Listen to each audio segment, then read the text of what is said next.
Good evening. I'm Dave Walker. Palace Houpe is off tonight. Topping our news this evening, 2 people are dead, about 50 more injured. Our Jennifer Akers has been following the story all day. She joins us live in the newsroom now. Jennifer, what's the latest tonight? 15 this evening, Interstate I-75 reopened to motorists. Police say slippery roads and a solid whiteout is to blame for the massive accident involving... Younger. Reduce the appearance of wrinkles. I hit the first car. My vehicle came to a stop, and I waited probably 5 minutes for cars to quit hitting me. It was just one after another, and they were hitting all sides. Do we have any estimates on how many cars were involved here?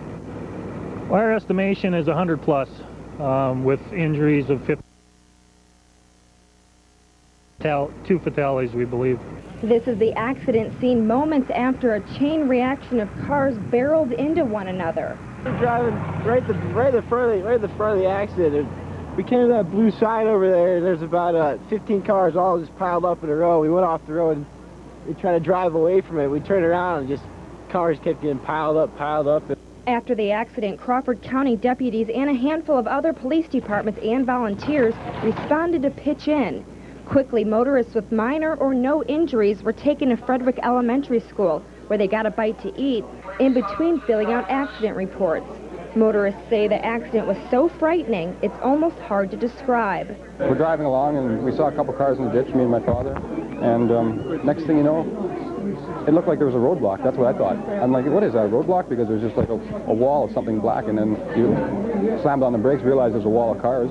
When we were sliding, we were hit by at least 4 cars. So everything got hit on our car. We got pushed into a truck, and we couldn't get out on the driver's side. This is the scene a few hours after the accident. Police and tow truck drivers work quickly to clear away the cars and debris. Volunteers are also on scene helping out in any way. Coffee, hamburgers, coffee cakes that were donated from, I believe, McDonald's, and we're just bringing it out here in the area of the wreck to feed and warm anybody up that might need it. Now, some motorists are still stranded. Luckier ones managed to rent cars or find hotel rooms. The good news is that volunteers at the scene and at Frederick Elementary School helped out the motorists in a big way. The Red Cross was also on scene to comfort them as well. Reporting live in the newsroom, I'm Jennifer Akers. Dave, back to you. All right, Jennifer, quite a story. Our thanks to you and the whole crew for a lot of good work today. And we'll have more details on this story as they become available here on News Channel 7 and 4. Well, 1998 is going out with a blast of white across much of northern Michigan. Here's Chief Meteorologist Greg McMaster with the latest in no-wait weather. Well, if we can keep it safe for the next, 30 minutes or so, it looks like we'll be able to end 1998 on a good note. Sault Ste. Marie, 1 below 0, Traverse City 12, Cadillac 9. Wind stiff out of the west-northwest, 22 miles an hour, dropping wind chills down to 24 below 0. Wind shouldn't get much stronger than that. Taking a look at the Doppler close-up, the bands of showers still continuing to push from the northwest to the southeast. Again, additional accumulations are expected, 2 to 4 more inches for areas of Antrim, Charlevoix, portions of Kalkaska, Otsego, and Crawford County, the same area that we've had out for today, and we're going to expect to see that again by tomorrow morning. So stay tuned to News Channel 7 and 4's 11 at 11 for the latest on the conditions that you can expect heading in towards the weekend. Dave? All right, thanks, Greg. And the other big story tonight, it's New Year's Eve. People are ready to welcome in the last year we'll see that begins with 19. Earlier today, employees at the Grand Traverse Resort were preparing for tonight's big celebration called Celebration of the Century. It includes a reception, a 4-course gourmet dinner, dancing, and a midnight champagne toast. And the bash is semi-formal or formal costume, no jeans or T-shirts. Bay Point Community Church in Traverse City is sponsoring a joyous, sober New Year's Eve celebration at the Traverse City Christian High School, and the evening began with a prayer. And for the events that will unfold in the new year after that, some competition planned. Well, we've got basketball and food and activities for the children and all kinds of fun things to do. We thought it'd be a great alternative to some of the other activities that go on New Year's Eve, and we thought worshiping together as a congregation would be a great way to welcome in the new year. And if you're in the mood for a little companionship, the party at the church on Emerson Road will run past midnight. Pace is a little slower tonight at the Traverse City Senior Citizen Center. Turnout is good, though. The seniors sold 60 tickets for the New Year's Eve party, which includes a grape juice toast at midnight. It's about twice as many partiers as they had a year ago to welcome 1998. Admission price included bringing a potluck dish for dinner. And you are looking at a live picture of the 500,000 or more revelers who are braving a cold night in Times Square in Manhattan, waiting for the big lighted ball to drop and usher in the new year. And we're told 5,000 of New York City's finest are on duty, bundled up, I'm sure, just in Times Square to keep the crowd happy, safe, and celebrating. Times Square Party is traditionally one of the biggest in the world and likely the largest in the United States. As 1998 comes to a close, donations are piling up at Goodwill stores in northern Michigan. Workers at this store in Grand Traverse County say donations have increased more than 25% over last year. Last week, one person dropped off 1,000 bags of clothing. Employees say the end of December is typically a big time for donations. This time of year, donations are up because of Christmas, people getting rid of the older stuff, and they're getting all the new stuff, and because of tax season, getting in the last-minute tax benefits. Time is running out. If you donate by midnight tonight, that means you can deduct the value of your donation in your 1998 tax return. Today is the traditional day to make resolutions and set priorities for the coming year, dealing with traffic, for example. As Dave Fortin found out, that's what many local government officials have been doing for the past few days. Traffic on the increase in Grand Traverse County with no let-up in sight. That's one of the big issues on this planner's mind. As more people move into the area, more people are using the same roads, and so traffic congestion and traffic problems will continue to be a high priority for the county.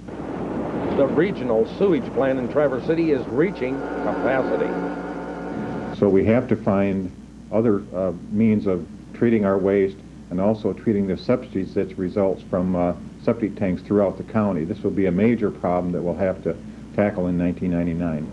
In Leelanau County, the issue is a space crunch at the county offices, courts, and the jail. The facilities issue has been ongoing, controversial, and it's one issue we hope to solve in 1999. In Kalkaska County, keeping the construction of the new sportsplex on budget and eventually getting it operational is a major project. Also, solving a space crunch by moving some agencies into a recently purchased building vacated by a private company. We'll be moving the Sheriff Department, Road Patrol, and the sergeants out to that building, and also we'll be moving some offices from the administration building out there. And in both Kalkaska and Grand Traverse counties, increasing recycling is a major priority. While the top priorities are usually obvious, most local government officials will tell you as the year goes on, there will be new priorities. New issues come up that they haven't even thought about at this time. Dave Fortin, News Channel 7 and 4. And News Channel 7 and 4 will be following those issues and projects through 1999. In national news tonight, don't let this scare you. This is a story that might take the edge off your New Year's Eve celebration. The new 1998 federal income tax forms are already on the way to a mailbox near you. So as hard as it is to maybe get your taxes in on time, you won't be able to blame it on the IRS. The Internal Revenue Service says filing should be easier this year for a number of reasons. First, many walk-in IRS offices will stay open Saturdays through the filing season. Also, the IRS website is more user-friendly, and it's easier to file your taxes now electronically. Even world politics and conflicts seem to take a back seat on New Year's Eve. In Baghdad today, Iraqi school children demonstrate for peace as Iraqi citizens say they've had enough of U.S. airstrikes against their country. Hundreds of school children line the streets of Baghdad, carrying olive branches and pictures of Iraqi President Saddam Hussein.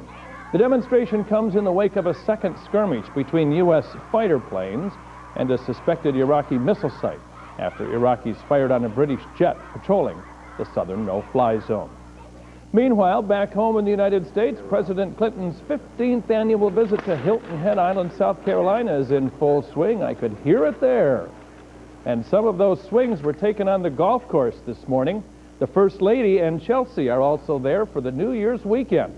Talk on the course today, well, probably more about birdies and bogeys, but the president did say work on his State of the Union address and the budget for fiscal 2000 would take up some of his time when he's off the course. As for his New Year's resolution, the president says He's working on it. And now for a man who's shooting par for the course, or better, as always, here's our Brian Lawson with Leadoff Sports.